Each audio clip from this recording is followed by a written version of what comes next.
Howdy folks, Jamboree here. Now, I've been very vocal before about how much I dislike Disney live-action remakes. They're bloated and sterilized versions of classic animated films that didn't need to be in live-action, and just excuses for Disney to cash in on people's childhood memories. But what I do like is the creative potential that comes with creating sequels to these movies. Sequels can take the foundation that was set up with the Disney remakes and go off and do their own strange thing. I personally think that a great example of this being pulled off well is 102 Dalmatians, the sequel to 1996's 101 Dalmatians. 101 Dalmatians was about fashion designer Cruella de Vil stealing Dalmatian puppies to make a fur coat, with help from her henchmen Jasper and Horace. Two victims of this dog napping were Roger and Anita, whose puppies were taken by Jasper and Horace, and the puppies' parents Pongo and Purdy had to go rescue them. I thought that this film was just okay. It was pretty unnecessary because it was part scene-by-scene remake of the original animated movie, and part Home Alone clone,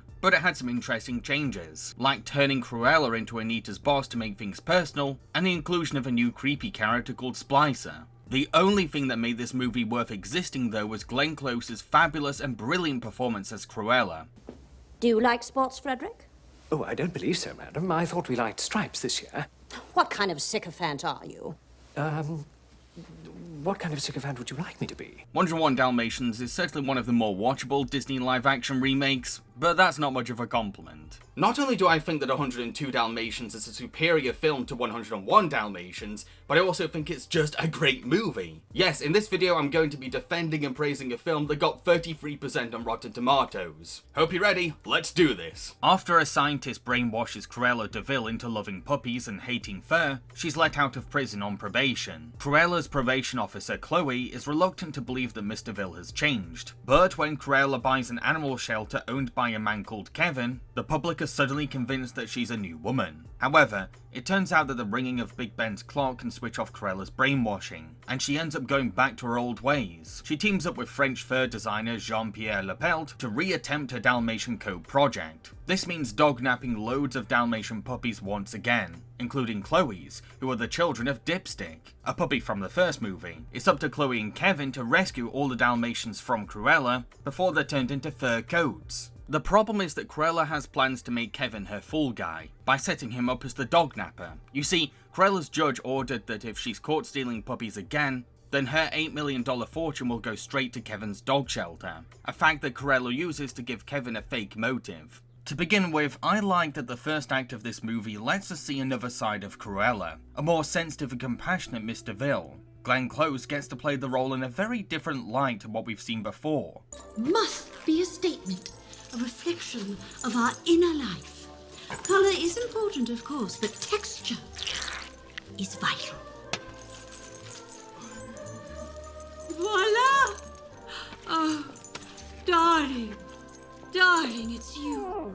But there's also something very dark about this supposedly rehabilitated Cruella. She's not positively changed thanks to years of helpful therapy. No, she's simply been brainwashed as part of an experiment. So even though Cruella is campaigning to give dogs everywhere better lives, she's only going to these extremes because she's been psychologically manipulated into being dog-obsessed. Any rational therapist would have just helped Cruella develop compassion for animals, but this experiment goes way further. When Chloe tells Cruella that she shouldn't join any animal rights movements while on probation, Cruella's angry side briefly comes out as she demands what she wants.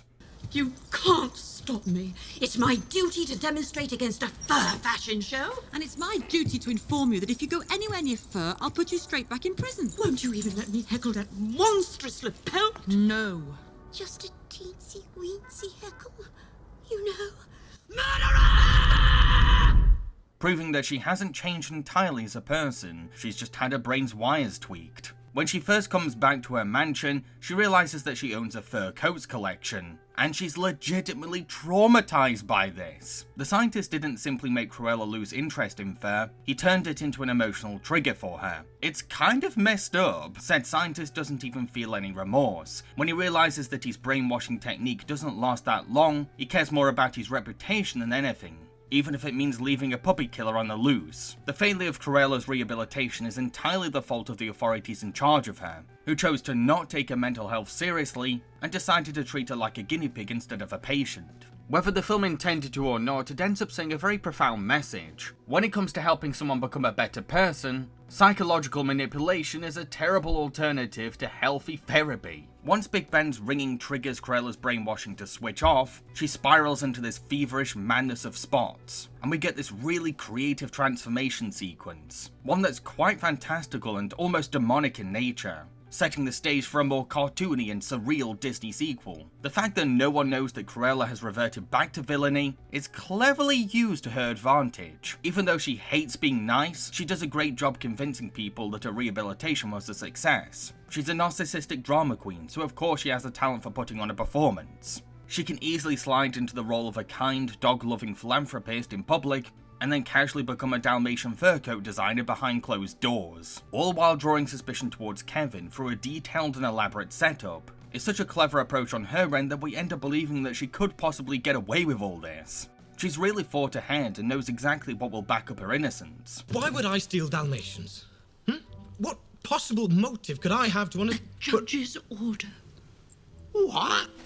Oh, Kevin, how could you? But I also like how this film shakes up the villain dynamic. You see, this movie is not a one-woman show for Cruella. Her partnership with LaPelt inspires a really fun on-screen relationship, one that we don't see that often in family movies. This isn't just a villain and a henchman. No, these two are equal partners willing to combine forces for the same goal. They're really entertaining together because they deeply respect each other's work, hold a mutual passion for fur, and share the same dark sense of humor. This is my favorite part. The skinning, not the strangling. I like the strangling also. But there's also this underlying bitter rivalry too. A clash of egos bubbling below the surface. My brilliance astounds me. No. We should have the puppies to the hair. No, you wouldn't dare. But this is the last year length. If Cruella de Vil draws it, it defines length.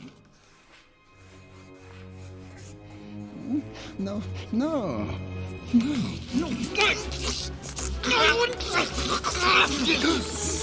What?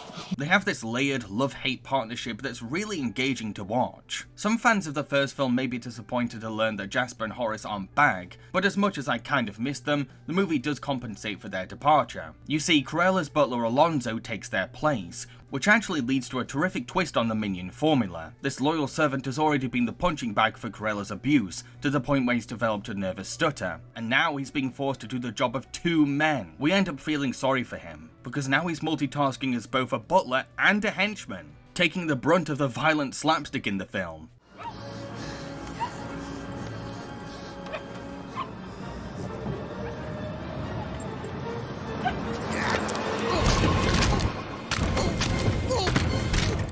As the movie goes on, he suffers more and more, developing a resentment to his evil bosses, which sneakily foreshadows what's to come. There's also this really tender moment where he feels remorse for the doggies he's capturing, showing that he does have a good heart deep down. Oh.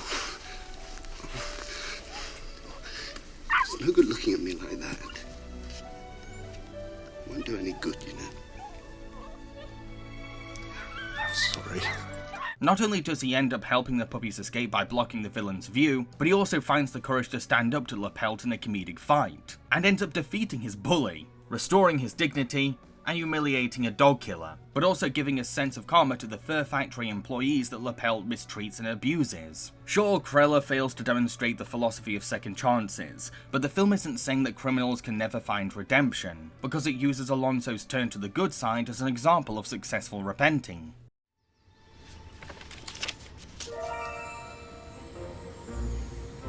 £8 million. Yes! Oh, it's the judge's orders. 8 million quid. 8 million pounds. 8 million quid.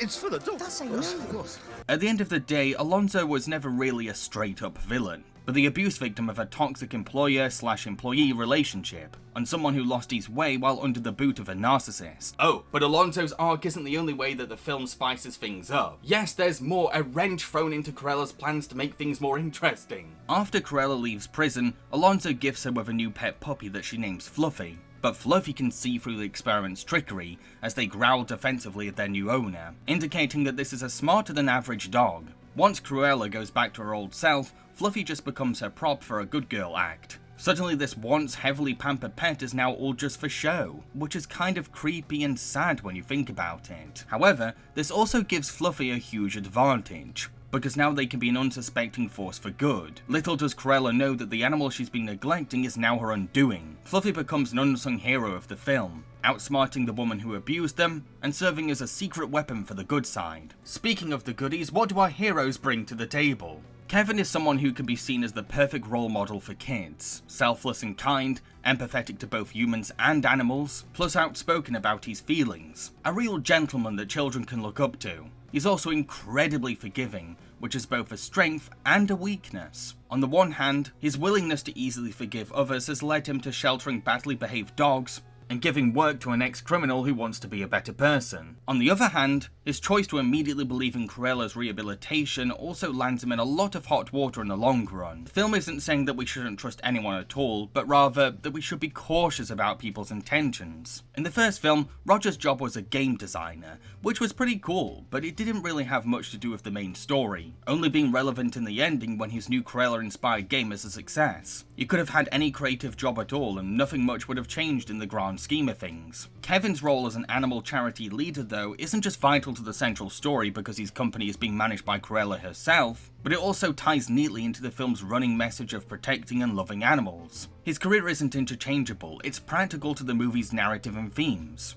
Then we have Chloe. She's a confident and strong woman, someone who won't be played for a fool, because a few criminals have most likely tried to string her along as a probation officer before, so it makes sense why she wouldn't immediately trust Cruella, someone famed for her dramatics and vanity. The film's choice to have Chloe be the owner of Dipstick also makes her case with Cruella very personal to her. There's this beautiful scene where Chloe shows sincere compassion to Dipstick's trauma, illustrating a close bond between the two that's mainly told through visuals. What?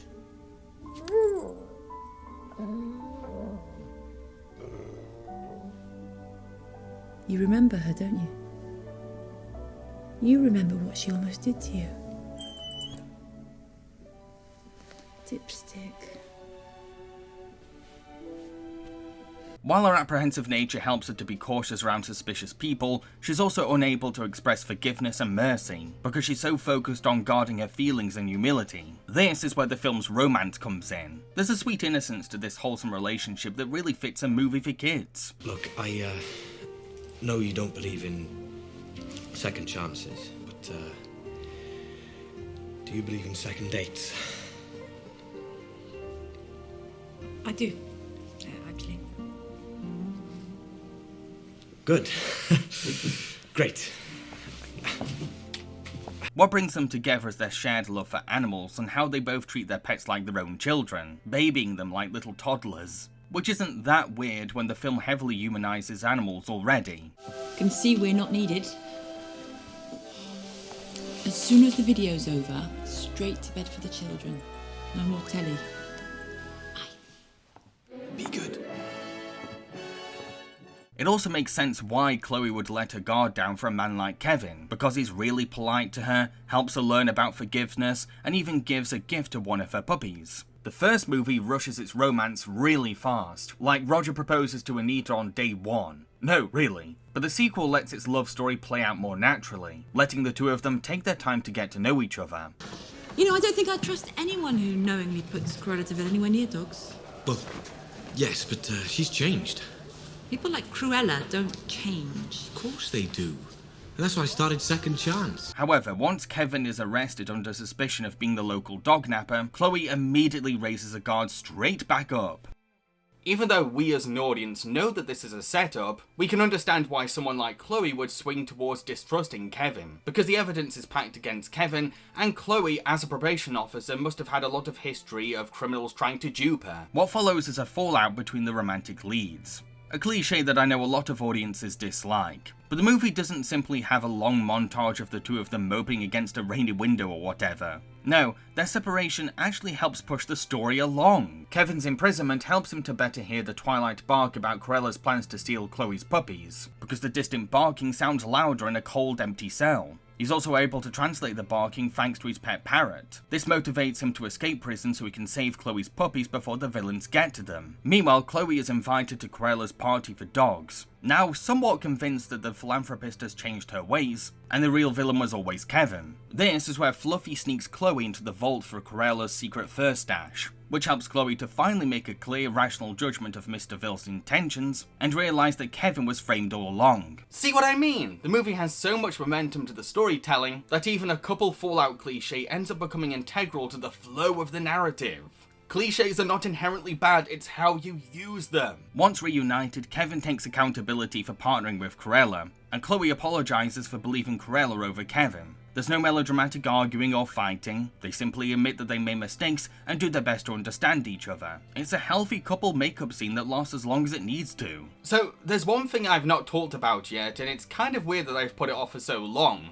Let's discuss the animals in this movie. Like I said earlier on, the animals in this movie are very humanized. The first film tried to do the same thing, but it often came off as kind of weird, because the movie was trying to be a more realistic version of the animated movie. Humanized animals fit way more into the sequel's reality-bending, cartoony tone. Every animal is expertly trained, so they can convey a wide array of things on camera, but the filmmakers are also realistically aware of their limitations, so they depend a lot on nuanced directions to get across vivid emotions or responses. It's a really clever style of animal training that's fascinating to watch. If you have a dog that has to look sad because she doesn't have any spots, that dog doesn't really know that it's supposed to act like that. So you have to find ways of getting that to happen. Head downstairs. It's just lots of reward, lots of games. Just make it fun. So they love to do it and they love to please you. Show off. Computer effects are sometimes used as doubles for the puppies too, but the CGI has really improved since the first film, which features some pretty creepy looking computer animated puppies. In comparison, the sequel CGI dogs look way more believable and are easier on the eyes. They're not perfect, but they're a huge step up. There's lots of different animal characters in this movie. First there's the shelter dogs, who all have a distinct trait that defines their personality in a simple way. There's something scrappy about all of them that makes them easy to sympathise with. They're really lovable. Tom here, for example, he chewed through 3 postmen before I rescued him. Now he wouldn't hurt a flea. And Digger, he was banned from every park in London as a menace to roses. And Drooler,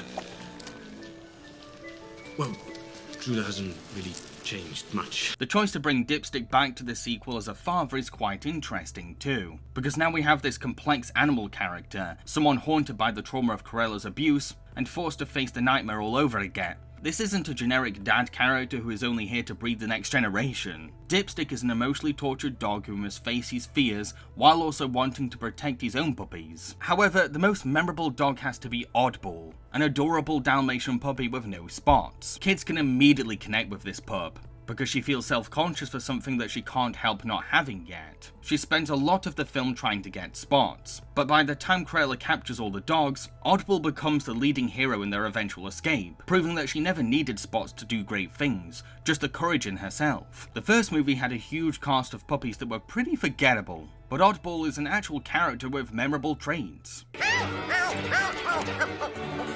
Oh no!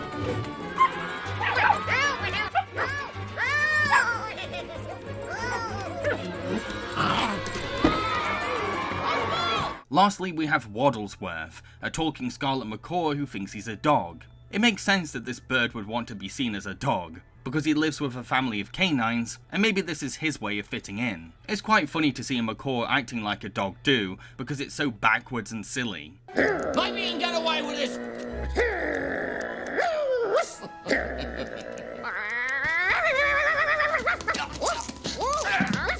You and your mangy pack are out of here tomorrow!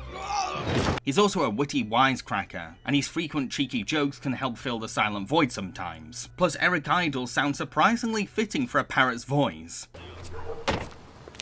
Kevin Shepherd? Yes, hello, Guff. I'm Kevin Shepherd. Waddlesworth. Oh, sorry. How can I help you, officer? A warrant to search the premises.